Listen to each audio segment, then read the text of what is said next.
I love to talk about remarkable experiences in business. And unfortunately, or amazingly, or opportunistically, I guess, some things that used to be commonplace 20, 30, 50 years ago today are so novel and so unique, they can actually be remarkable. So we have a house in the Florida Keys. I have a 17-year-old son who's an amazing musician.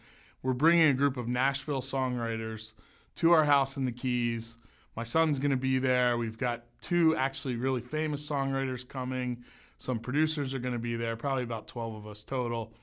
And I need to order a lot of the studio gear so they can go down there and write songs and then produce tracks and demos. So we had some of the stuff we needed, but we didn't have all the stuff we needed. And I'm not an audio engineer. I know enough to be dangerous, but I wasn't quite sure exactly what we were going to need. So there's a company called Sweetwater. They're one of the top providers of gear for professional musicians. They have an online presence. They have actually a paper catalog that they send out, and they're really good. If they find out you're a serious or a professional musician, you're on their mailing list, you get the catalogs. But the catalog is literally like the old Sears catalog from days gone by. It's like 350 pages and has everything you'd ever want to order. But if you're not quite sure about what you're doing, it can be a little bit overwhelming. But their number one thing is, and all their marketing, they really try and drive you to call and interact with a live human. Now, we all know it's exponentially more expensive to talk to a live human in a purchasing situation than it is to self-serve. If you're not sure about that, look at every single airline on the planet except for Southwest that actually charges you extra to buy a ticket from a real person, which is absolutely asinine. But this company actually has done the opposite. They are driving you to pick up the phone and call as opposed to trying to self-serve online. Now, why in the world would they do that? Well, number one is they have a 100%, no questions asked, satisfaction guarantee that kind of lasts forever. So if you buy the wrong stuff, you can ship it back and they'll ship you the right stuff. But think of the cost in those customer service interactions. They pay for shipping. So if you get the order wrong online doing it yourself, then they have the risk of the shipping cost and back and forth and restocking and open boxes and all the mess that goes along with that. And the customer experience. If you order the wrong stuff online, you might get frustrated. You may go somewhere else, whatever. But if you talk to the live person, then the higher probability is you're going to get the order right and you're going to buy the right stuff and you're going to have a great experience and you're probably going to call back. So, and you don't get a customer service person on the phone.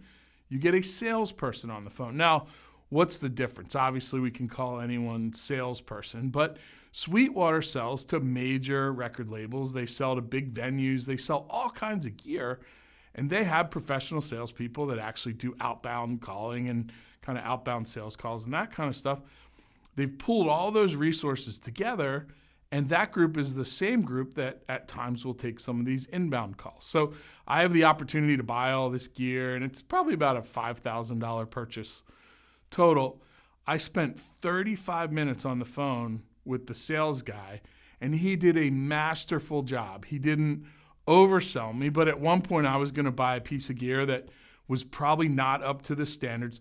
He spent lots of time to ask about, what's the outcome? What are the goals? What recording type sessions are you going to run? Who's going to be there? So we had one pretty famous songwriter that is a keyboard player, and we had to buy a keyboard for there.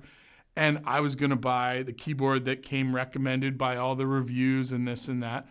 And he said, hey, listen, if this guy's really a keyboard guy, this other keyboard over here that's $100 less has way better weighting on the keys, and it's got more of that piano feel. And as a pro, he's going to really appreciate this one versus this one. So that was one example where I spent less money thanks to the sales guy, but I got a way better product for the outcome we were trying to create. But it was the time and the attention to detail. There was no rush whatsoever. There was no kind of, yeah, you're going to buy that, but you should buy this more expensive one over here. There was an opportunity for him to create a customized bundle because I was buying, again, it was microphone stands and cables, and they didn't have it in the bundle that I needed, so he built one on the fly. He was empowered by the company to do that. He was empowered to discount it. He was empowered to give free shipping overnight because our event was starting, the next day, and he wanted to make sure it got there in the right amount of time. And overnight shipping was it was going to be another $250. And he said, listen, it's a big order. We want you to be a longtime customer. I'm going to overnight it at our cost just to make sure you have it an extra day ahead so you can test it. It was just by every measure a remarkable experience. And I thought, how novel that, every company online is trying to get you to self-service. They're trying to get you to do it all on your own to cut some upfront costs. But that's commodity. I'm not going to go back. Yeah, if I self-service, that's great. But then if I find it, 6 months later for $10 cheaper, I'll self-service somewhere else. If I ever, and I will, I have a professional musician kid, if I ever have to buy another piece of music gear, I'm not going anywhere else.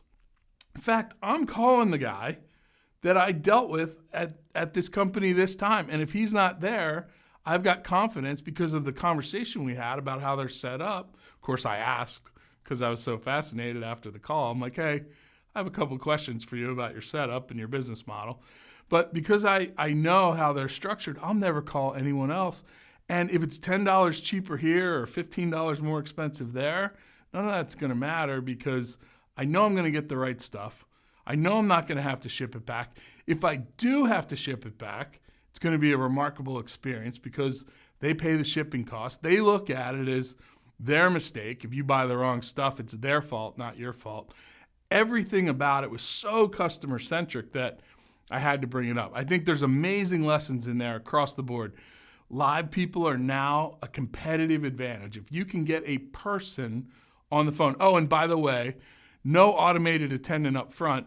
The phone rang twice and a live person answered it. And I said, hey, I'm thinking about buying some gear. I'd love to talk to one of your sales support people. And she said, no problem. Hold on. I'll get them right away. 30 seconds later, he's on the phone. 35 minutes later, I've spent $5,000 and had a perfect experience. So many great lessons in there about, it might cost them a little bit more in sales costs up front, but the long-term value of me as a customer and the value of not getting it wrong and having to ship it back pay for that exponentially in spades. So think about those competitive advantages, business practices from 20 years ago that we may look at today as cost centers, and we can really turn them into profit centers. And that's totally what happened here.